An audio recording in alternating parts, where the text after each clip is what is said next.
Llevar un litro de agua al espacio cuesta hoy casi lo mismo que comprarse un coche de lujo. Hola y bienvenidos a esta nueva inmersión profunda. Soy vuestro presentador y la misión de hoy es analizar nuestra documentación para ver si una de las ideas más locas de la ingeniería es pura ciencia ficción o nuestro próximo gran salto. Hola, encantada de estar aquí. Yo me encargaré de aportar la perspectiva técnica basándonos en los artículos que hemos revisado hoy. Y bueno, sobre ese coste altísimo que mencionas, la culpa la tiene el pozo gravitatorio de la Tierra. Claro, porque cuando pensamos en salir de la Tierra, la imagen mental siempre es la misma, pura fuerza bruta, miles de toneladas de explosivos químicos, fuego y un estruendo ensordecedor, ¿verdad? Totalmente. Es espectacular, no lo vamos a negar, pero pelear contra la gravedad a base de explosiones químicas tiene un límite físico y económico muy estricto. Y unas fuerzas G que aplastan a los astronautas. Es un método, increíblemente violento e ineficiente para viajar. Eso es. Según los datos de la industria aeroespacial hacia 2022, que recogen nuestras fuentes, poner un solo kilo de carga en órbita geoestacionaria con cohetes convencionales supera los $12.000. Madre mía, $12.000 por un kilo. Pero ¿existe en nuestros archivos teóricos una alternativa estructural que podría desplomar ese coste a unos $200 por kilo, no? Exacto. O sea, pasar del precio de una casa al precio de una cena. Y esa alternativa es el ascensor espacial. La idea de entrar en una cabina, pulsar un botón y ascender en un silencio casi total por un hilo invisible hacia las estrellas. Nuestro objetivo en este análisis es desgranar los enormes desafíos técnicos que separan esta teoría de la práctica. Y es vital hacer esa distinción desde el principio. Sobre el papel, y matemáticamente hablando, un ascensor espacial no requiere magia ni romper las leyes de la física. A ver, en su concepción básica terrestre estamos hablando de un cable físico que nace cerca del ecuador, sube verticalmente, atravesando la atmósfera, y llega hasta un inmenso contrapeso, más allá de la órbita geoestacionaria. Sí, a unos 35.786 kilómetros de altitud, para ser exactos. Vale, pero cualquiera que escuche la premisa de un cable de casi 36.000 kilómetros apoyado en el suelo pensará inmediatamente en el colapso. Ya, es la reacción lógica. Quiero decir, si construyes un rascacielos cada vez más alto, llega un punto en el que el peso de los pisos superiores aplasta los cimientos. ¿Cómo es que un cable tan absurdamente largo no se viene abajo por su propio peso? Pues porque el fallo está en imaginarlo como un rascacielos. Históricamente, de hecho, así es como se pensó por primera vez. Ah, sí. Sí, a finales del siglo XIX, Konstantin Tsiolkovsky miró la Torre Eiffel e imaginó una estructura similar que llegara al espacio. Él pensaba que soportaría su peso por pura compresión. Claro, apoyando el peso sobre la base. Y luego en 1960 el ingeniero ruso Yuri Artsutanov propuso su famoso tren cósmico, y en el 75 Jerome Pearson hizo el diseño que inspiró la novela de Arthur C. Clarke. Efectivamente, pero la física moderna de este concepto le da la vuelta a esa idea inicial. No es una torre bajo compresión, es un cable bajo una tensión extrema. La clave es un tira y afloja a escala planetaria. O sea, en lugar de empujar desde abajo, estamos tirando desde arriba. Lo fascinante aquí es cómo se equilibran las fuerzas. Por un lado, tenemos la gravedad innegable de la Tierra tirando de toda esa inmensa masa del cable hacia abajo. Ajá. Pero, por otro lado, tenemos la rotación del propio planeta. El cable está anclado al ecuador y el extremo superior, ese contrapeso masivo, viaja a una velocidad vertiginosa acompañando el giro de la Tierra. Vale, vamos a desgranar esto con una imagen. Imaginemos a un lanzador de martillo olímpico. El atleta está girando sobre sí mismo, ¿verdad? Sí, buena analogía. El cable de acero que sujeta la bola de metal está sometido a una tensión brutal, porque la bola quiere salir volando hacia afuera por la fuerza centrífuga. Exacto. Mientras el atleta siga girando a la velocidad adecuada, el cable se mantendrá perfectamente tenso y recto. En nuestro caso, la Tierra es el atleta girando y el contrapeso es esa bola de metal tirando hacia el vacío espacial. Y por ese cable tenso es por donde puede subir nuestro vehículo. Es la imagen perfecta para visualizar la tensión del sistema. El truco maestro de la ingeniería orbital es dónde colocar el centro de masa de todo este montaje. Que es la órbita geoestacionaria, ¿no? Eso es. Es el punto donde la gravedad que tira hacia abajo y la fuerza centrífuga que tira hacia arriba se cancelan mutuamente con una precisión absoluta. A esos 35.786 kilómetros, el sistema se sostiene a sí mismo. Hay un detalle en los textos que resulta totalmente contraintuitivo. Es el concepto de campo gravitatorio aparente. Si subimos en ese ascensor, Lo que percibimos como abajo cambia durante el trayecto. Así es. Si la cabina está a, digamos, 10.000 kilómetros de altura, la gravedad sigue siendo más fuerte que la fuerza centrífuga. O sea, si alguien asoma la mano y suelta una manzana, la manzana caerá hacia la Tierra. Claro, pero si la cabina supera la órbita geoestacionaria y llega a los 40.000 kilómetros, la fuerza centrífuga supera a la gravedad. Ostras. Si sueltas esa misma manzana allí, acelerará en dirección contraria a la Tierra. Literalmente caerá hacia arriba, hacia el espacio exterior. El suelo de la cabina pasaría a ser el techo. Caer hacia arriba. Es fascinante. Pero claro, esta tensión extrema nos lleva a un muro de ladrillo contra el que chocan todos los diseños actuales. El problema de los materiales. Ahí radica lo que podríamos llamar la gran crisis de los materiales, sí. Porque la física funciona de maravilla en la pizarra, pero un cable que está siendo tirado en direcciones opuestas con miles de toneladas de fuerza a lo largo de decenas de miles de kilómetros. ¿Qué material no se partiría en dos al instante? Claro. Exacto. ¿De qué demonios hacemos la cuerda? Para que la estructura sobreviva necesitamos un material con una relación resistencia-peso excepcional, lo que en ingeniería se llama resistencia específica. El acero, por ejemplo, es fortísimo, pero también es increíblemente denso y pesado. Un cable de acero se rompería bajo su propio peso con apenas unos pocos kilómetros, ¿verdad? Sí, no aguantaría nada.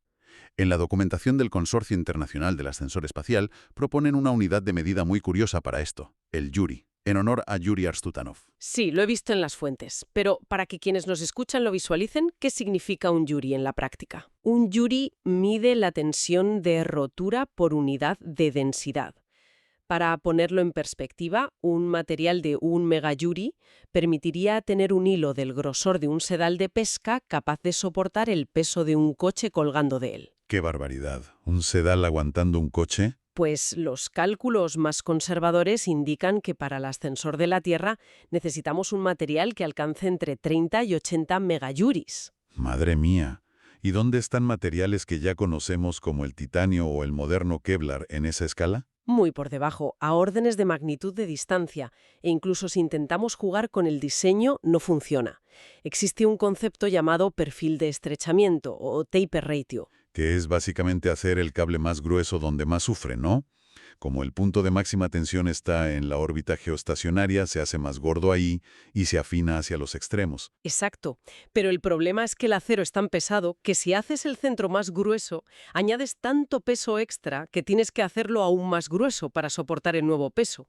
Es un círculo vicioso. Ya veo. Si intentáramos construir este ascensor de acero, el cable en la órbita geoestacionaria tendría que tener un diámetro tan masivo que requeriría más masa de la que existe en todo el universo observable. Tela con el dato. Eso descarta cualquier intento con materiales tradicionales. Pero siempre que se habla de esto en la ciencia, aparecen los famosos nanotubos de carbono o los nanohilos de diamante. Prometen ser la solución perfecta. Prometen, sí.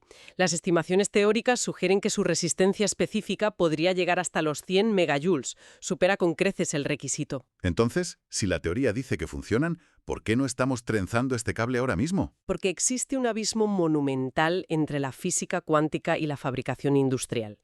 A nivel atómico, la red de un nanotubo es un cilindro perfecto de carbono. Pero el problema es la estructura cristalina. Si en ese cilindro falta un solo átomo, Si hay un solo defecto atómico, se arruina todo el cable. completamente. Funciona igual que un pequeño corte en el borde de un folio de papel. Si tiras de un papel intacto, resiste bien.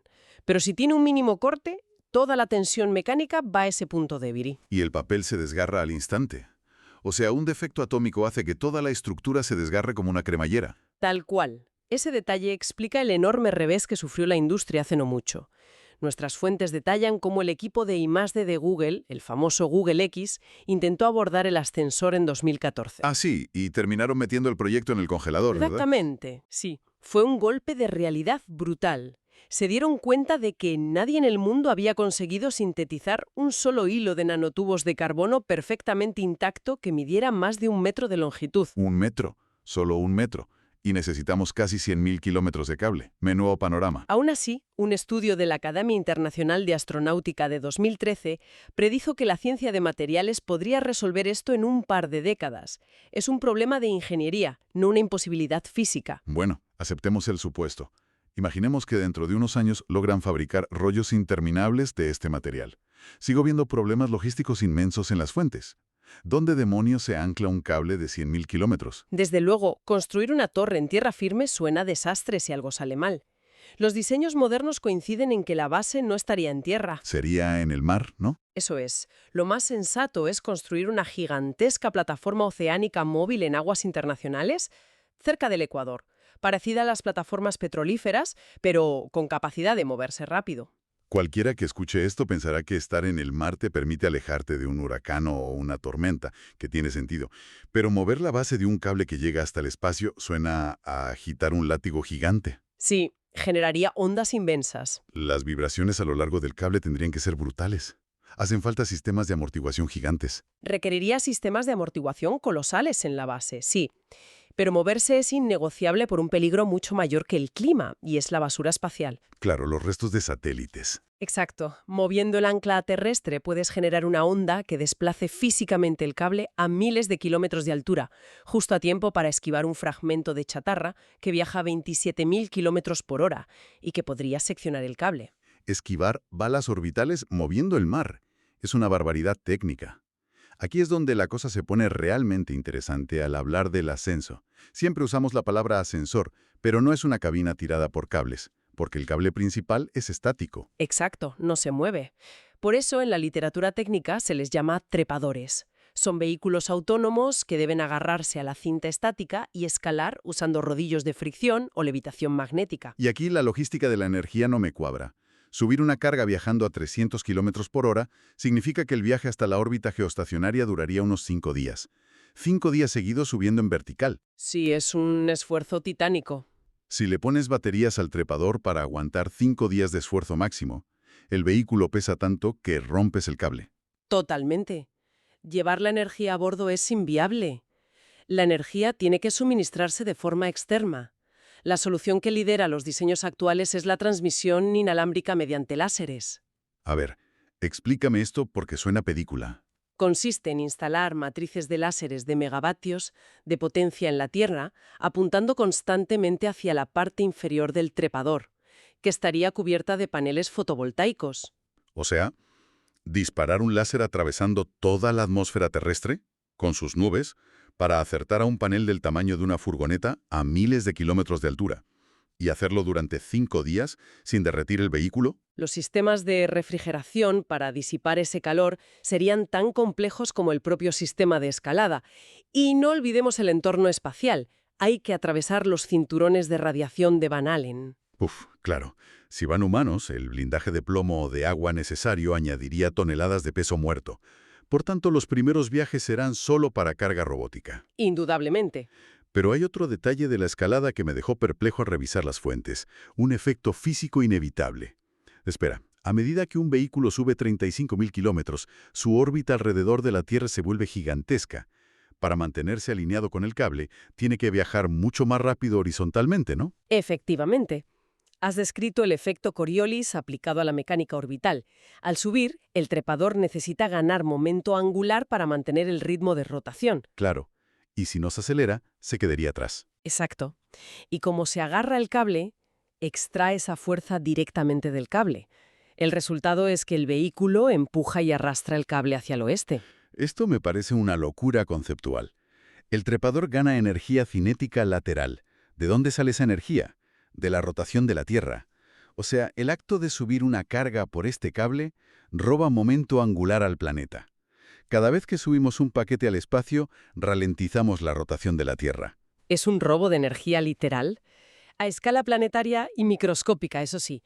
La masa de la Tierra es tan enorme que jamás lograríamos alargar la duración del día de forma perceptible. Ya. Pero el concepto es increíble. Lo es. Y esto significa que el ascensor actúa como un inmenso péndulo. Cada ascenso induce oscilaciones. El tráfico de subida y bajada tendría que estar coreografiado con precisión matemática para cancelar las vibraciones mutuas y evitar que el cable entre en resonancia. Con este nivel de complejidad, esquivar basura espacial, láseres, oscilaciones planetarias, materiales que no existen, cuesta imaginar que todo este esfuerzo faraónico compense solo para abaratar satélites. Entonces, ¿qué significa todo esto? Tiene que haber un premio mayor. Y lo hay. El objetivo final no es simplemente alcanzar la órbita de los satélites. Es funcionar como la catapulta interplanetaria definitiva. Hay que recordar que el cable no termina en la órbita geoestacionaria. Claro, continúa decenas de miles de kilómetros hacia el espacio profundo como contrapeso. Los diseños de Pearson hablaban de hasta 144.000 kilómetros de longitud total. Exacto.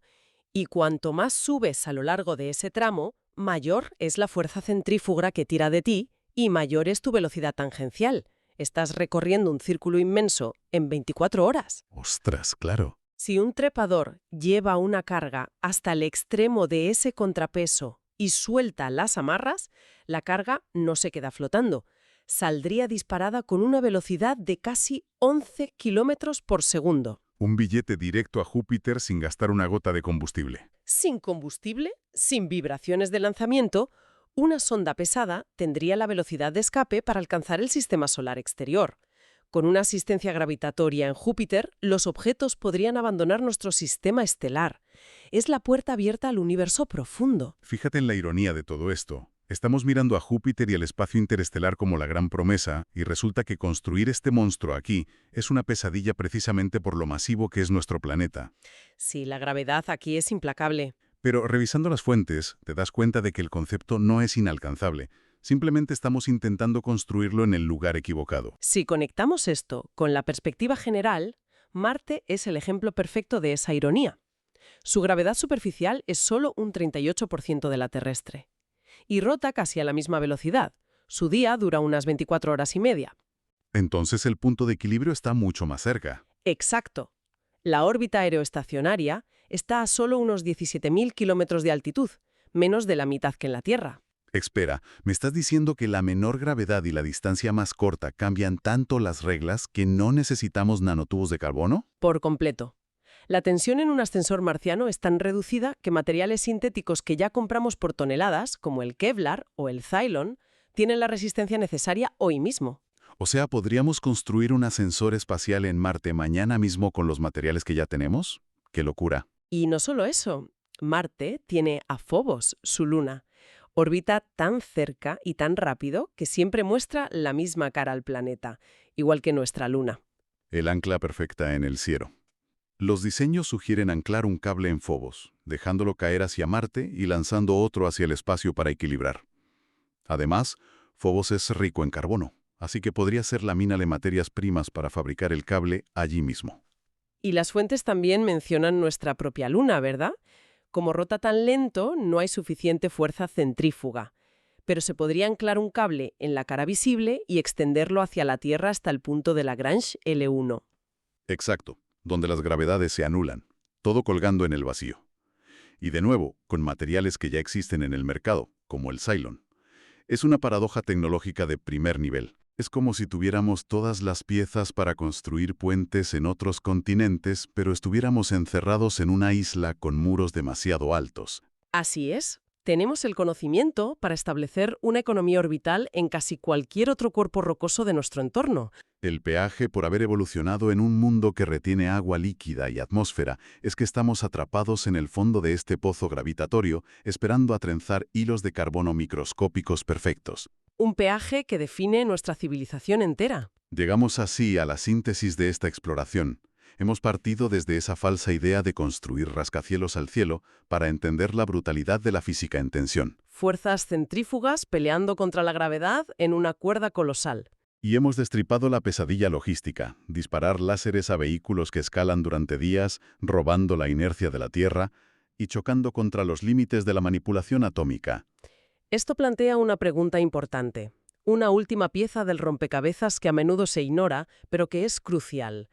En nuestras fuentes hay una cita muy reveladora de Philip Regan. Sí, la que habla sobre la geopolítica de todo esto, ¿no? Exacto. Cito textualmente. El primer país que despliegue un ascensor espacial tendrá una ventaja de costes del 95% y potencialmente podría controlar todas las actividades espaciales. Un 95% de ventaja. Si la física avala que es posible, el ascensor deja de ser una simple infraestructura civil. Pasa a ser el objetivo estratégico más importante de la historia humana. Es el arma comercial y geopolítica definitiva. Quien logre tensar ese primer cable establecerá un monopolio inalcanzable sobre la minería de asteroides y la colonización del sistema solar.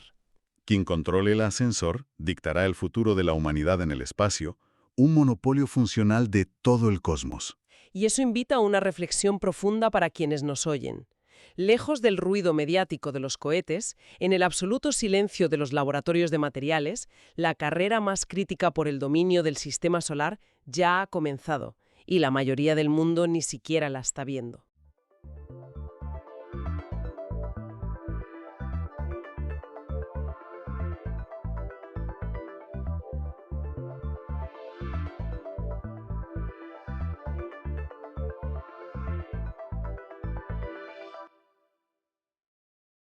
Bueno, a ver, si pensamos en el origen de la era de la información, la mente viaja casi por instinto a servidores parpadeantes. O a cables de fibra óptica cruzando los océanos. Claro. Eso es. Uno se imagina algo, o sea, algo prístino, electrónico, casi inmaterial. Completamente aséptico. Exacto. Pero para encontrar el verdadero origen de la comunicación de masas, hay que viajar a un taller oscuro y polvoriento del siglo XV, un sitio que huele a metal fundido, a aceite pesado y, fíjate qué curioso, a vino viejo y aceitunas. Es una mezcla de olores peculiar, desde luego. Ya te digo. Hablamos de una máquina inmensa de madera que para una mente medieval, al escupir cientos de páginas idénticas, debió parecer auténtica brujería. Es que lo era a sus ojos. Es el agente de cambio por excelencia, la bisagra absoluta que cierra la Edad Media de golpe y da paso al mundo moderno. Yo estoy convencida de que no hay otro invento igual. Vale, vamos a desgranar esto en la inmersión de hoy. Tenemos un montón de notas históricas, archivos y documentación procedentes de enciclopedias y textos sobre la invención de la imprenta. Textos interesantísimos, por cierto. Sí, una pasada. Y el objetivo no es solo aplaudir a Johannes Gutenberg como si fuera un mago que sacó un invento revolucionario de la chistera, sino entender cómo adaptar una simple máquina agrícola desató una tormenta que reescribió la religión, la ciencia y la forma misma en que pensamos. O sea, entender el proceso completo. Exacto. Porque, a ver, corrígeme si me equivoco, pero Gutenberg realmente no inventó la idea de imprimir, ¿verdad? En absoluto. Lo fascinante de esto es que Gutenberg fue más bien el hombre que resolvió el rompecabezas más complejo de su época. Un verdadero integrador de sistemas. Eso es, unió piezas tecnológicas que llevaban siglos flotando por diferentes continentes y culturas. Pero claro, nadie había logrado ensamblarlas en un sistema de producción masiva que realmente funcionara a esa escala. Hay un detalle de las fuentes que me parece clave. Para que un invento así arrase, necesita un público hambriento. Y en la Europa de los siglos XII y XIII, las ciudades estaban estallando. Había un crecimiento demográfico importante, sí. Sí, y había una nueva clase media urbana, el comercio florecía, pero sobre todo, estaban naciendo y multiplicándose las universidades. De repente, había miles de estudiantes y profesores necesitando libros desesperadamente. Y claro, el sistema tradicional era insostenible para esa demanda. Copiar un libro a mano en un monasterio podía llevar meses. Madre mía, meses para un solo libro. Era un artículo de lujo extremo. La demanda académica urbana había superado con creces a la oferta de los monjes copistas. Hacía falta un salto industrial enorme. Y las piezas de ese salto, paradójicamente, no estaban en Europa. Efectivamente, no estaban ahí. Claro, el papel. Según los documentos, sé que el papel no es europeo. Vino de China y llegó al continente a través de la expansión islámica, ¿no? Así es. Los árabes aprendieron la fabricación de papel de los chinos durante su edad de oro, la perfeccionaron y, bueno, la introdujeron en Europa. Un material mucho más práctico. Muchísimo. El papel era bastante más barato y maleable que el pergamino tradicional, que, recordemos, estaba hecho de costosa piel de animal. Ya, es que matar un rebaño para hacer una Biblia no es muy escalable. Para nada. Pero hay algo aún más sorprendente sobre las raíces asiáticas. Los tipos móviles, es decir, las piececitas individuales con cada letra o carácter para formar palabras, pues tampoco son un invento europeo. Tampoco. Ostras, yo siempre había pensado que eso era la esencia absoluta del invento de Gutenberg. Pues no. Un ingeniero chino llamado Bi Sheng ya había inventado los primeros tipos móviles en el siglo XI. ¡Qué barbaridad! Y de hecho, el libro impreso con tipos de metal más antiguo que se conserva es el Hikji, que se imprimió en Corea en 1377. Faltaban décadas para que Gutenberg siquiera naciera. Espera, que me he perdido un poco. Si en Asia ya tenían el papel, la tinta y los tipos móviles de metal casi un siglo antes, o sea, ¿por qué no estalló allí la revolución de la información? Es una pregunta lógica. ¿Qué les frenó para no dominar el mundo editorial a nivel global en ese momento? Si conectamos esto con un panorama más amplio, vemos dos barreras gigantescas, una mecánica y otra lingüística. Vale, a ver, la mecánica. Empecemos por ahí. El concepto de la prensa, la máquina que ejerce una presión uniforme y potente hacia abajo, era un invento puramente romano. En Europa se usaba a diario en el campo. Eran las famosas prensas de tornillo. Ah, vale. De ahí el olor a vino y aceitunas que mencionaba al principio del análisis. Justo eso. Prensaban uvas para vino y aceitunas para aceite de forma constante. Estaban rodeados de esa tecnología, la veían todos los días. Lo tenían interiorizado. Claro. En cambio, en la cultura de Asia Oriental no procesaban sus alimentos de esa forma. No usaban prensas de tornillo masivas. Por lo tanto, el mecanismo clave para transferir la tinta de los moldes al papel, con esa fuerza mecánica y uniformidad, pues simplemente no estaba en su radar tecnológico. Entonces, ¿cómo lo hacían?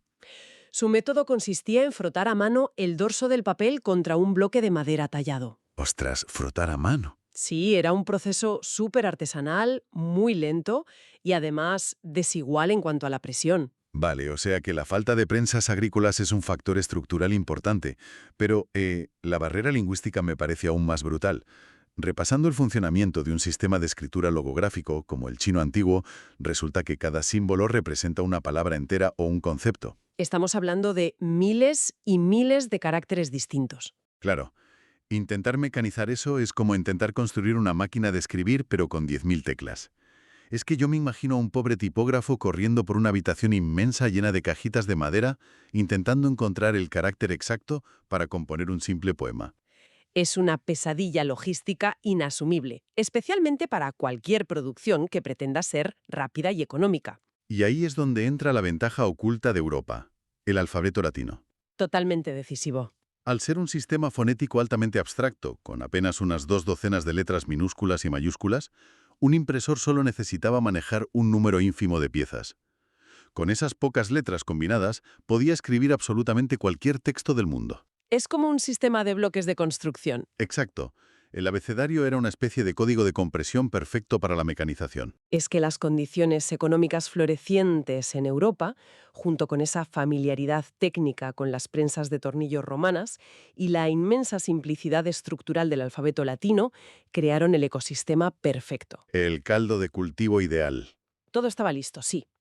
Solo hacía falta alguien capaz de unir todas las piezas del puzzle. Y ahí aparece Johannes Gutenberg en Maguncia, en Alemania, hacia el año 1440. Y bueno, solemos imaginarlo como un inventor trabajando en un taller de carpintería con tablones de madera. Pero hay que subrayar su verdadera profesión. Era orfebre. Un detalle que lo cambia todo. Un maestro en el trabajo de los metales. Y aquí es donde la cosa se pone realmente interesante. Es un detalle vital. Gutenberg no era un simple carpintero intentando tallar letras de madera, que, seamos sinceros, se astillarían y desgastarían a la primera de cambio. Claro, no aguantarían la presión. Exacto. Su genialidad vino de su profundo conocimiento de la metalurgia.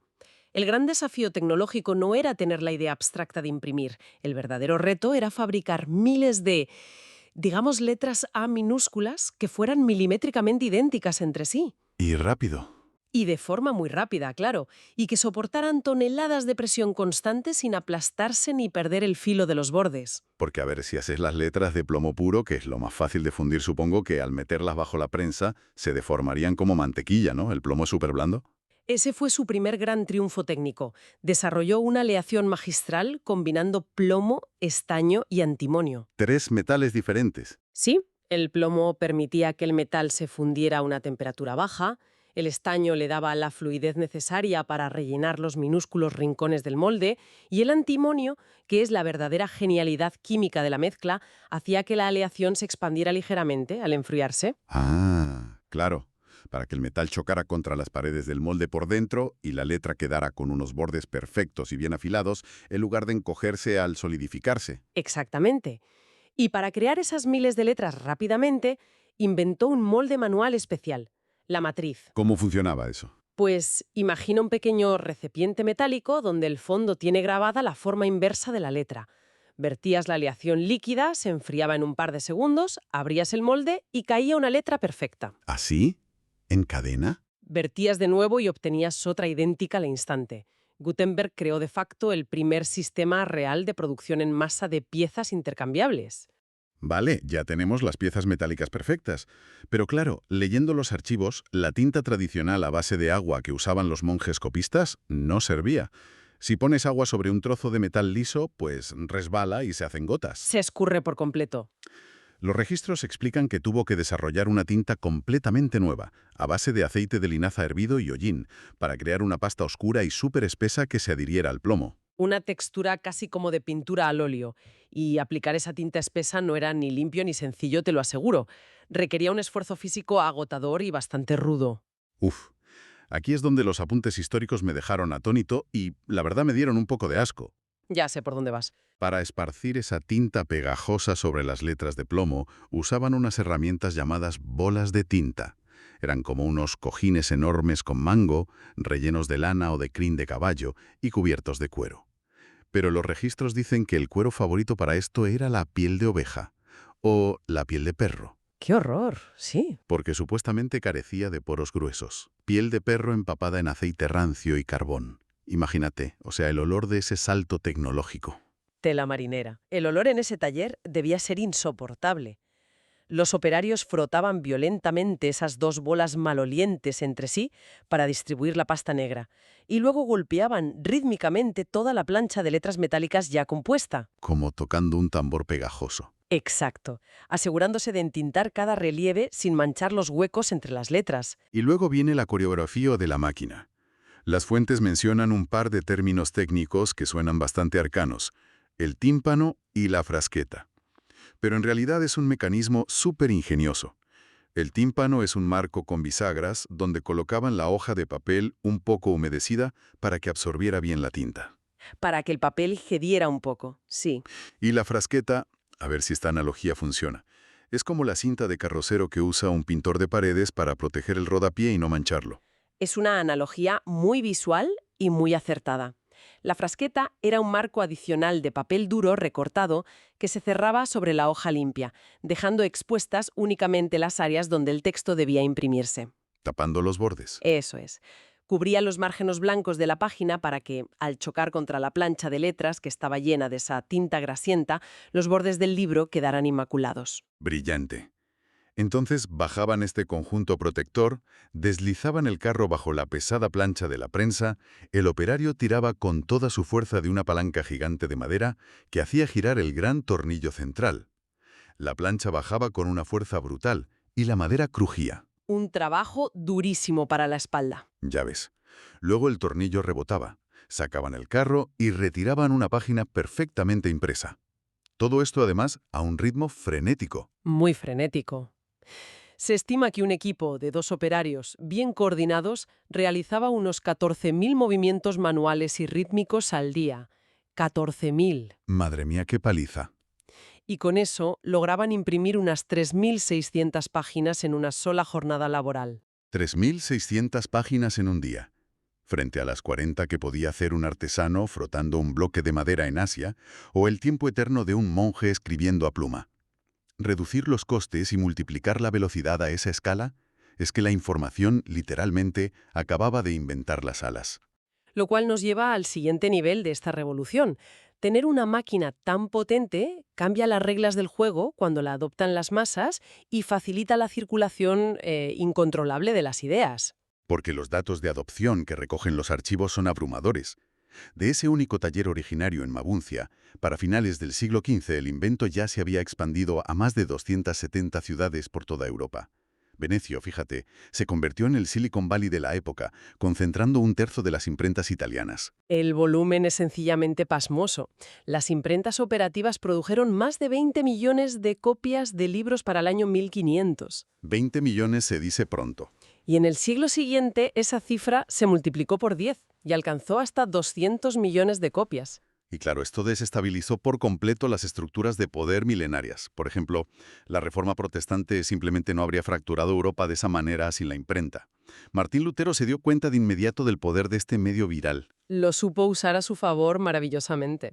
Él publicaba algo y en cuestión de semanas había miles de copias circulando por ahí. Los registros indican que solo entre 1518 y 1520 sus folletos alcanzaron unas 300.000 copias impresas. Atrapó a las élites totalmente por sorpresa. Y no solo en la religión. Permitió además imprimir obras en lenguas vernáculas, es decir, los idiomas hablados por la gente común. Desplazando al latín. Exacto, estandarizando, de paso, la gramática y la ortografía de nuestros idiomas actuales. Y, por supuesto, catalizó la revolución científica. Por primera vez en la historia humana, astrónomos o médicos de distintos países podían tener el mismo libro en sus manos. Podían observar el mismo diagrama anatómico exacto. Sí, y discutir sobre datos objetivos inmutables en lugar de copias a mano llenas de fallos. Pero, claro, leyendo todo esto me pregunto, ¿acaso no hubo resistencia? Porque cuando la información deja de ser un club exclusivo, los que ostentaban el monopolio del conocimiento suelen enfadarse bastante. Y leyendo las quejas de la época, de verdad que son auténtico oro cómico. Hay algunas muy divertidas, sí. Hay un fraile dominico, Filipo de Strata, que alrededor del año 1473 escribió un panfleto diciendo que la imprenta era una prostituta. Usaba el término latino meretrix. ¡Qué fuerte! Y decía que la pluma tradicional era una virgen pura, acusando a los impresores de ser mercenarios que destruían la erudición por el simple hecho de ganar dinero. Es la reacción clásica ante cualquier cambio de paradigma tecnológico. El abad benedictino Johannes Trithemius, por ejemplo, argumentaba en 1492 que la imprenta haría que los monjes se volvieran intelectualmente perezosos. Claro, les quitaban el trabajo duro. Para él, copiar un libro a mano no era solo producir un texto físico, era una disciplina física y espiritual que la reproducción mecánica, digamos, vaciaba de significado. Y también estaba el humanista Gerolamo Squarza Fico, que decía que los libros impresos iban a hacer que la gente fuera menos estudiosa al quitarles la necesidad de memorizar. Y esto me parece fascinante porque suena exactamente igual a la ansiedad que todos escuchamos hoy en día en las noticias o en la calle. Completamente igual. Es como, la calculadora te hará olvidar cómo sumar, Internet nos vuelve perezosos cognitivamente, el GPS destruye nuestro sentido de la orientación. O sea, es el mismo pánico tecnológico, calcado palabra por palabra, pero documentado hace más de 500 años. Es que esto plantea una pregunta importante sobre nuestra relación psicológica con el conocimiento. La imprenta alteró de raíz la relación entre el autor, el lector y el texto mismo. ¿En qué sentido? Las notas históricas muestran una transición radical. Antes, un libro era un objeto tan raro que lo normal era que alguien lo leyera en voz alta para una audiencia. Era una experiencia comunitaria, puramente oral. Como reunirse alrededor del fuego. Exacto. La imprenta, al abaratar el libro, impulsó el hábito de la lectura silenciosa, privada y solitaria. Lógico. A ver, si los libros son baratos, pues te puedes llevar uno a tu propia habitación en lugar de bajar a escuchar a un monje leerlo en la plaza del pueblo. Te cambia la forma de procesar información. Totalmente. Pero hay un detalle que me vuela la cabeza repasando los apuntes. Antes, los manuscritos copiados a mano siempre tenían errores, omisiones o variaciones caprichosas. Cada copia era distinta. Ahora, al imprimir copias masivamente idénticas, se podían crear números de página estándar, índices y referencias cruzadas precisas. Fue un cambio monumental. Podías debatir por carta con un colega a cientos de kilómetros de distancia sobre la página 42, línea 3, sabiendo con total certeza que ambos veíais exactamente las mismas letras. ¿Se estandarizó el saber? La consistencia fijó el texto. Y como consecuencia directa, la identidad y las palabras exactas de un autor empezaron a importar muchísimo más que antes. Espera un momento. Si cada copia es idéntica y dice con exactitud matemática lo que escribió una persona en particular, o sea, esta máquina de engranajes es lo que creó el concepto moderno de autoría y copyright. Así es.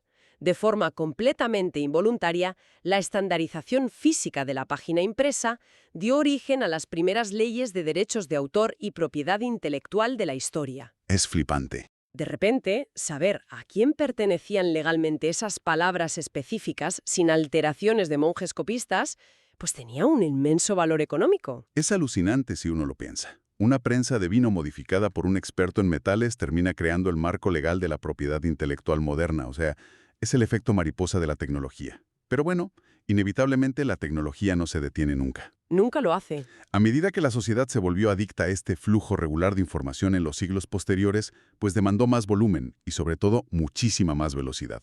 Aquellas increíbles 3.600 páginas al día pasaron a verse como una tortuga coja. Claro, la barrera física de la prensa manual de madera, accionada por pura fuerza muscular humana, tenía un límite insalvable, por mucha maña que tuvieran. Un cuello de botella. Especialmente cuando, años después, nacieron los periódicos diarios que necesitaban imprimir las noticias de la noche anterior corriendo para la mañana siguiente.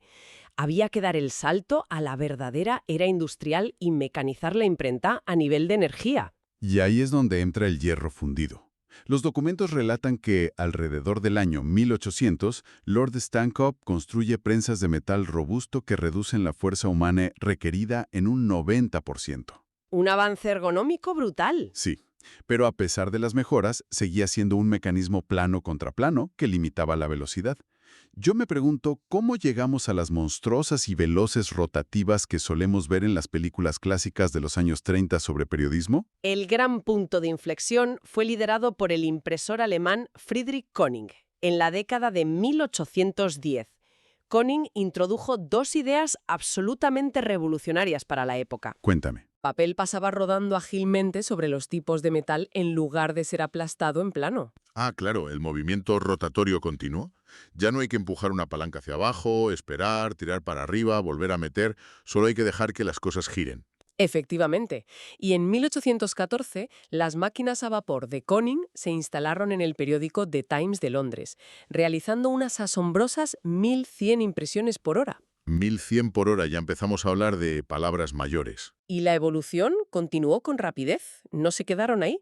En 1843, en Estados Unidos, Richard M. Howe inventa la prensa rotativa definitiva alimentada por enormes rollos de papel continuo en lugar de meter hojas individuales a mano una a una. El típico bobinón gigante de papel. Exacto. La máquina simplemente tragaba kilómetros de papel a velocidades vertiginosas. Y uniendo eso a redes previas, no olvidemos la expansión global. Los jesuitas ya habían llevado la imprenta a Goa en 1556, a Nagasaki en 1586 y a Filipinas en 1593. La infraestructura ya era mundial. Entonces, ¿qué significa todo esto? Porque si miramos el arco completo de los datos que tenemos, la escalada histórica provoca vértigo real. Da un poco de mareo, ¿sí? Empezamos con el delicado frotado manual en Asia, sacando 40 páginas al día. Pasamos a Gutenberg, sudando tinta y usando piel de perro para lograr 3.600 páginas diarias. Un salto cualitativo. Y llegamos a finales del siglo XIX, donde imprentas rotativas colosales como las del New York World escupían la barbaridad de 90.000 hojas de 4 páginas por hora, en el año 1891. Es la historia visual de la aceleración humana, sin más.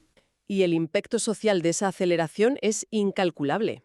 Al hacer posible la circulación instantánea, masiva y barata de noticias impresas, estas máquinas industriales crearon el concepto mismo del público de masas. La cultura pop, digamos.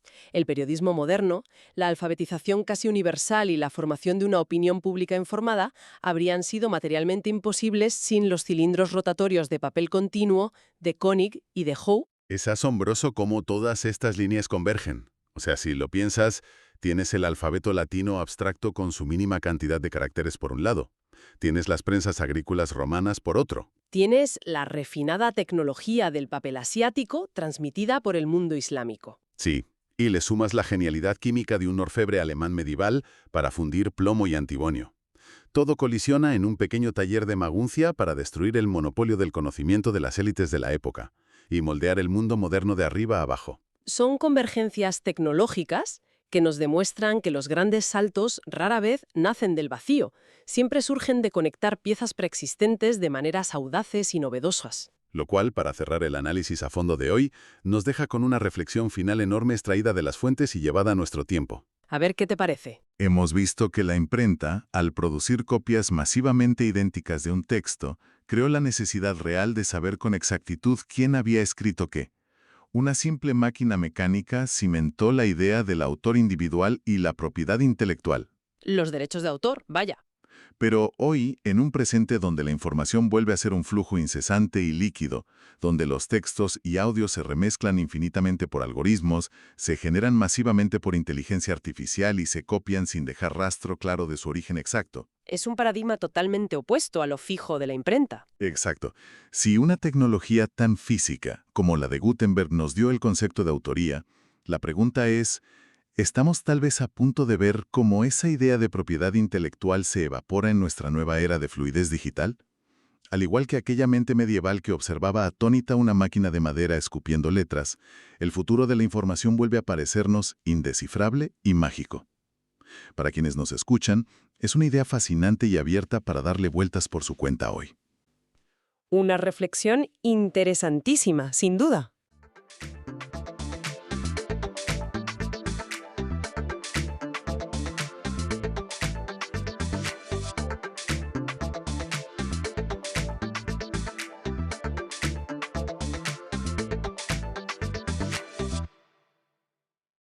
Un día, pertenecer a este grupo religioso significa básicamente esconderse en catacumbas para no ser ejecutado por el Imperio Romano.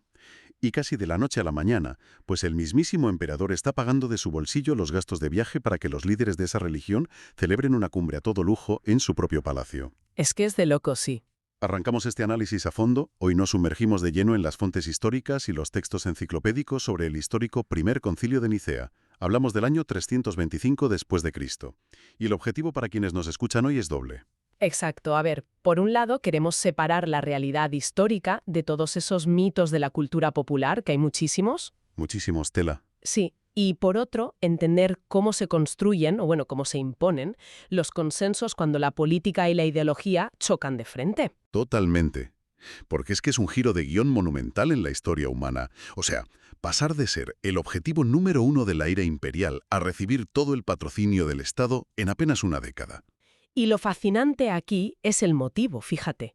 Toda esta cumbre global, que no tenía precedentes, se convoca para evitar que una disputa sobre un tecnicismo teológico termine partiendo el Imperio Romano en dos mitades irreconciliables. Vale, vamos a desgranar esto paso a paso, porque antes de entrar en la sala del concilio, hay que entender la crisis que obligó a convocarlo, claro. Eso es fundamental, sí. Nos situamos en el año 324. Constantino acaba de derrotar a su rival Licinio, y por fin se convierte en el único emperador romano. O sea, el imperio vuelve a estar unificado bajo un solo mando. Después de una época de un caos tremendo, además. Claro, claro. Pero justo cuando parece que por fin llega la paz, estalla una bomba ideológica en Alejandría, en Egipto. Es una ironía histórica maravillosa, porque, a ver, el imperio alcanza la unidad política, por fin, pero la Iglesia se enfrenta a su fractura interna más grave hasta la fecha. Y los protagonistas de este choque de trenes son el arzobispo Alejandro de Alejandría y un presbítero muy carismático y popular llamado Arrio. Arrio, exacto. Y el núcleo de este debate es lo que ha pasado a la historia como el arrianismo. Básicamente, a ver si lo explico bien, el arzobispo Alejandro defiende que Jesús, el Hijo, es coeterno con Dios Padre. Que siempre ha existido a su lado. Eso es. Pero Arrio levanta la mano y sostiene algo radicalmente distinto. Dice que el Hijo fue creado o engendrado por el Padre en algún momento, o sea, que tuvo un punto de origen. Arrio llegó a decir una frase que se hizo viral en la época. Sí, la famosa frase. Hubo un tiempo en que no existió. Madre mía, y esa frase es el detonante de todo el lío. Para una mente moderna, pues esto puede parecer un debate puramente filosófico, ¿no? Algo para debatir tranquilamente en una biblioteca. Pero en el siglo IV era una cuestión de vida o muerte. Literalmente. Claro. Si lo analizamos desde la perspectiva de Arrio, su postura tenía una lógica aplastante para muchísima gente. Él intentaba proteger el monoteísmo estricto. Pensaba, a ver, si decimos que el Hijo siempre ha existido junto al Padre, entonces tenemos dos dioses eternos. Y el cristianismo se supone que tiene un solo Dios. Claro, un solo Dios, esa era la base. Exacto. Así que para Arrio, el Hijo tenía que estar subordinado al Padre por pura lógica matemática, digamos. Ya, pero claro, para el arzobispo Alejandro, esa visión era un insulto inadmisible. Porque, a ver, si el Hijo fue creado, entonces es una criatura. Una criatura muy especial. Quizá la primera de todos, pero criatura al fin y al cabo. Efectivamente. Y Alejandro consideraba que adorar a una criatura destruía la esencia misma de la salvación cristiana. Así que la tensión escaló tantísimo que Alejandro convocó un sínodo local y expulsó a Arrio. Vamos, que los comulgó. Pero es que Arrio era un comunicador brillante. No bajó la cabeza y se fue a su casa, ¿qué va? Viajó por todo el este del imperio buscando apoyos, y vaya si los encontró. Figuras de altísimo nivel político y religioso, como el obispo Eusebio de Nicomedia, se pusieron de su lado. Menudo cacao. Tela. La disputa salió de las iglesias y llegó a las calles. La gente discutía sobre la naturaleza de la Trinidad en los mercados, en las plazas, en los baños públicos. Para visualizar el nivel de crisis para quienes nos escuchan, podemos imaginar una enorme fusión corporativa. El nuevo CEO, Constantino, acaba de unificar la empresa tras años de batallas legales y guerras comerciales. Llega a la sede central, se sienta en su despacho tan tranquilo y descubre que la junta directiva está a punto de matarse a gritos en la sala de reuniones por la redacción de una coma en la declaración de principios. Te lo compro. Es una analogía perfecta. Y si conectamos esto con el panorama general, se entiende muy bien porque a un emperador romano, que era un militar curtido en 1000 batallas, le importaba tanto un debate abstracto sobre la divinidad. Porque a él la teología le daría un poco igual, ¿no? A Constantino, la teología fina no le quitaba el sueño en absoluto. Lo que le aterraba era la inestabilidad. Su imperio, recién unificado, dependía de la unidad religiosa como pegamento social. Si esa religión se fragmentaba en 2 sectas que se odiaban a muerte, el imperio corría el riesgo real de volver a la guerra civil. Y Constantino intenta apagar el fuego por la vía rápida. Envía a su hombre de confianza, el obispo Osio de Córdoba, con unas cartas para Alejandro y Arrio, pidiéndoles básicamente que, oye, daos la mano y dejad de discutir por estas minucias. Exacto, Constantino lo veía como un debate semántico innecesario, algo de palabras mayores. Pero las cartas fracasan rotundamente. La herida era ya demasiado profunda. Ya no había vuelta atrás. Ninguna. Y al darse cuenta de que la diplomacia por carta no funciona, toma una decisión que cambiaría la historia de Occidente para siempre. Convocar a todos los líderes de la cristiandad en una misma sala. Y así es como llegamos a la famosa cumbre, que, por cierto, inicialmente iban a reunirse en Ancira, pero al final se traslada a Nicea, lo que hoy es la ciudad de Iznik, en la actual Turquía. Y entiendo que la decisión fue puramente estratégica por parte del emperador, ¿verdad? Totalmente logística. Nicea estaba muy cerquita de la capital imperial de aquel momento, que era Nicomedia. Además, tenía un clima primaveral muchísimo más agradable y, sobre todo, ofrecía un acceso por mar y tierra mucho más fácil para los obispos que venían desde la otra punta del imperio. Hablemos de esa logística, porque el nivel de patrocinio es alucinante. Constantino abre las arcas del Estado, coge dinero público y paga los gastos de viaje, el alojamiento, la manutención de todos los asistentes. A todo lujo, además. Sí. E incluso cede el gran salón de su propio palacio de verano para las sesiones de debate. Se calcula que asistieron entre 250 y 300 obispos, aunque luego la tradición fijó el número en 318 para que coincidiera con los siervos de Abraham en el Génesis. Las famosas cifras simbólicas, claro. Eso es. Pero hay un dato demográfico de los asistentes que me parece clave. Casi todos eran de la mitad oriental del imperio. Así es, la representación fue abrumadoramente oriental. De la parte occidental del imperio solo asistieron 5 representantes en total. Fíjate, solo 5. Y 2 presbíteros que iban en representación del obispo de Roma. Espera. El obispo de Roma, la figura que hoy conoceríamos como el Papa, ni siquiera fue a la primera gran cumbre de toda la historia del cristianismo. No, no fue. El Papa Silvestre I era ya muy anciano y estaba demasiado enfermo para hacer un viaje tan paliza desde Roma hasta Asia Menor. Por eso envió a 2 sacerdotes en su lugar. Pero el foco del evento, sin duda, no estaba en Roma, estaba en la figura del propio emperador. Claro, el anfitrión. Exacto. Las crónicas de la época, como las del historiador Eusebio, describen la entrada de Constantino al salón del concilio como si fuera una aparición sobrenatural. Eusebio dice literalmente que apareció, y cito, como un ángel celestial de Dios, deslumbrante con ropajes de púrpura, bordados en oro y cubierto de piedras preciosas. Imagínate la escena. De película. Entra, se sienta en una silla de oro macizo y da su discurso de apertura en latín, que era el idioma del poder del Estado, ante una audiencia de clérigos que hablaban mayoritariamente griego y probablemente no entendían ni papa. Y aquí es donde surge una de las grandes paradojas de esta historia. Constantino facilitó la reunión, pagó todas las facturas, puso la sede y exhortó a la concordia basándose en las Escrituras. Pero él no votó ni una sola decisión teológica. Claro, porque no era obispo. Exacto, no era obispo. Y hay un apunte profundamente irónico que no podemos pasar por alto en este análisis.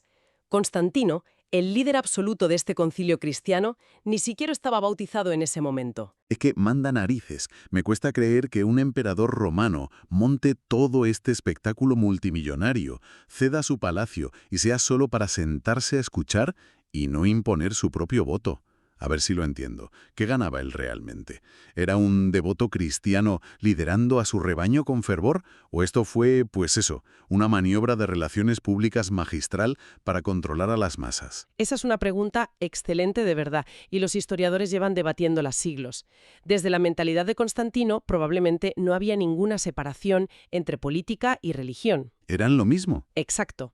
En la tradición romana antigua, el emperador ostentaba el título de Pontifex Maximus. Era el puente entre los dioses y el Estado. Mantener el favor divino, asegurando que el culto se realizaba correctamente y sin divisiones, era su deber cívico supremo. Pacificar a la Iglesia era pura y simplemente asegurar la supervivencia de Roma. Vale, entonces tenemos a los delegados en la sala, totalmente deslumbrados por el oro y la púrpura. Terminan los discursos de apertura y empieza el trabajo duro. Aquí es donde la cosa se pone realmente interesante, porque el debate intelectual se transforma en ley escrita. El objetivo principal era redactar una declaración de principios, el famoso credo, que resolviera el problema de Arrio para siempre. Y el documento que resulta de ahí, el credo niceno original, no es un mero resumen amigable de lo que creen los cristianos, para nada. Es un documento forense. Un texto legal puro y duro. Sí. Cada palabra fue elegida como un bisturí teológico para amputar la visión arriana. Por ejemplo, al describir a Jesús, incluyeron frases como Dios verdadero, de Dios verdadero, y sobre todo recalcaron la frase engendrado, no creado, una bofetada directa a la premisa central que defendía Arrio. Y luego está el término estrella de todo el concilio. Una sola palabra griega que se convirtió en el centro de gravedad de la cumbre. La palabra homusios, consubstancial, de la misma sustancia que el Padre. Pero a ver, planteemos una duda razonable. ¿De verdad cientos de personas se jugaron su futuro político y eclesiástico por una sola palabra? Absolutamente. Y te explico por qué. Esa palabra cerraba cualquier escapatoria legal. Arrio estaba dispuesto a ceder un poco y decir que el Hijo era de una sustancia similar al Padre. Pero la palabra homoousios obligaba a admitir que eran exactamente la misma esencia divina. O sea, no dejaba margen de maniobra. Ninguno. Si conectamos esto con el panorama general, el Credo Niceno no fue un documento de consenso donde todos cedieron un poco para llevarse bien y ser amigos. Fue un arma diseñada específicamente para acorralar a una facción. Y tan arma. Porque el texto no terminaba con un amén amistoso, terminaba con una serie de anatemas, condenas formales, que maldecían y expulsaban explícitamente a quien se atreviera a decir «hubo un tiempo en que no existió» o que el Hijo es mutable. ¿Y qué pasó con Arrio cuando se negó a firmar esto? Pues que Arrio y dos de sus seguidores más acérrimos, los obispos Teonas y Segundo, se negaron en rotundo a firmar el documento. Y las consecuencias fueron fulminantes. Me lo imagino. Primero, la Iglesia los excomulgó, pero la gran novedad histórica vino un segundo después. El emperador Constantino ordenó su destierro a Iliria, en los Balcanes, y además ordenó que todas las obras escritas de Arrio fueran confiscadas y quemadas bajo pena de muerte. Un momento, esto es enorme. Detengámonos aquí un segundo. Esto significa que el Estado está exiliando a ciudadanos y quemando sus libros exclusivamente por una idea teológica. Es la espada militar del imperio respaldando un dogma abstracto de la Iglesia. Exactamente. Se cruza una línea histórica sin retorno. Por primera vez, disentir en una cuestión espiritual no solo te apartaba de tu comunidad religiosa, sino que te convertía en un criminal de Estado perseguido por las leyes romanas. Así que acaban de establecer el dogma en papel y de exiliar a la disidencia. Pero claro, un dogma no sobrevive si la gente no lo practica de la misma manera cada día en sus casas, y ahí es donde entra la pura logística. El concilio no cerró sus puertas tras condenar a Arrio. Tenían que unificar cómo se vivía la fe a nivel de calle. Sí, bajar la teología a la tierra. Exacto. Empezando por algo tan básico, pero a la vez tan sumamente conflictivo como el calendario. Uy, el calendario era un tema. El cálculo de la fecha de la Pascua era un caos tremendo en aquel momento. Muchas comunidades cristianas dependían del calendario lunar judío. Celebraban la Pascua coincidiendo con el día 14 del mes de Nisan. Pero en Nicea deciden cortar por lo sano. Sí, decidieron cortar lazos por completo. Argumentaron que el sistema hebreo a veces caía antes del equinoccio de primavera, lo cual para ellos era astronómicamente desordenado. Así que decidieron adoptar un sistema de cálculo totalmente independiente para garantizar que todos los cristianos del mundo celebraban la Pascua el mismo día. Que es el sistema que básicamente tenemos hoy, siempre en domingo tras la primera luna llena posterior al equinoccio de primavera. Exacto. Es decir, una declaración de independencia temporal en toda regla. Y además de la Pascua, promulgaron 20 nuevas leyes eclesiásticas, lo que conocemos como cánones. Es como si un gobierno terminara de redactar la Constitución Nacional por la mañana y después de comer el bocadillo empezara a aprobar leyes de zonificación urbana y multas de tráfico. Es una muy buena forma de verlo, sí. Estaban construyendo la maquinaria burocrática de la institución, pura y dura. Uno de los temas más urgentes que resolvieron en estos 20 cánones fue el llamado cisma meleciano en Egipto. Vale, para tenerlo claro en este punto, ¿en qué consistía exactamente ese cisma de Melesio? Pues hay que recordar el contexto inmediato de las persecuciones romanas, que habían ocurrido apenas 15 años antes, ¿eh? Estaban muy recientes. Durante las torturas imperiales hubo clérigos y obispos que cedieron por puro terror. Entregaron textos sagrados o hicieron sacrificios a los dioses romanos para salvar sus vidas. Algo muy humano por otra parte. Claro. Pero el obispo Melecio lideraba una facción ultra estricta que se negaba en redondo a perdonar y a readmitir a los que se habían rendido. Creía que habían perdido su autoridad religiosa para siempre. Esto creó una ruptura profundísima sobre quién era un verdadero clérigo y quién un traidor. Un clásico choque entre los puristas y los pragmáticos. ¿Y qué decidió el concilio con este tema? Optaron por la vía diplomática, pero muy firme. Le quitaron poder jurisdiccional al obispo Melecio para que dejara de ordenar sacerdotes por su cuenta y riesgo, pero le permitieron mantener su título honorífico. Querían curar la herida en Egipto sin humillarlo por completo. Buena estrategia. Pero luego hay otros cánones en esa lista de 20 que son verdaderamente específicos y hasta curiosos. Por ejemplo, se prohibió la autocastración para el clero, que era una práctica extremista que algunos hacían por un malentendido de un pasaje de la Biblia. Madre mía, sí, una barbaridad. Se prohibió la usura, o sea, el cobro de intereses abusivos entre clérigos. Pero hay uno que me destaca especialmente por lo cotidiano que es: la prohibición explícita de arrodillarse para rezar los domingos y durante los 50 días de Pentecostés. A ver, de todas las cosas vitales que podían legislar en una cumbre imperial, ¿por qué invertir tiempo en prohibir que la gente doble las rodillas? Es muy llamativo, pero esto nos revela muchísimo sobre cómo funcionaba la mentalidad religiosa en el mundo antiguo. En el cristianismo primitivo, estar de pie era la postura normativa, la correcta para la oración. En los días de fiesta, representaba la alegría, la resurrección. Arrodillarse, en cambio, era un gesto estrictamente de tristeza y de penitencia. Ah, claro, la imagen pública. Eso es, estos cánones buscaban establecer una uniformidad visual total. La Iglesia, y por extensión el Imperio, querían que si entrabas a un templo en Alejandría, en Antioquía o en Roma, la religión se viera y se sintiera exactamente igual. Querían cohesión total de comportamiento, no solo de pensamiento. Bien, con todo este nivel de microgestión superdocumentada, desde la naturaleza exacta de la Trinidad hasta la postura literal de las rodillas, resulta increíble la cantidad de cosas que la cultura popular cree que pasaron en Nicea y que en realidad jamás ocurrieron. Es esencial limpiar el registro histórico de concepciones erróneas que están muy arraigadas, sobre todo en Internet. Totalmente. Es un síntoma de nuestro tiempo, me temo. Vivimos rodeados de una sobrecarga de información constante y los mitos sensacionalistas siempre ensombrecen la complejidad de la historia real. Una teoría de conspiración facilona siempre viaja más rápido que un documento histórico lleno de matices. Es así. El mito número 1, indiscutiblemente, es el del canon de la Biblia. Hay una creencia extendidísima alimentada además por noveras superventas, que todos conocemos, de que en Nicea un grupo de hombres de negro se sentó y decidió qué libros entraban en la Biblia y qué evangelios se ocultaban para siempre. El famoso código, claro. Sí, la versión más peliculera dice que Constantino puso todos los evangelios sobre un altar, rezó, y los textos herejes cayeron al suelo por arte de magia, quedando solo los libros oficiales sobre la mesa. A ver, es una imagen poderosísima, digna de Hollywood, pero es pura invención, 100% falso. En Nicea no se discutió absolutamente nada sobre el canon bíblico. No hay un solo registro, un acta o una triste carta de los asistentes que mencione siquiera qué libros componen la Biblia.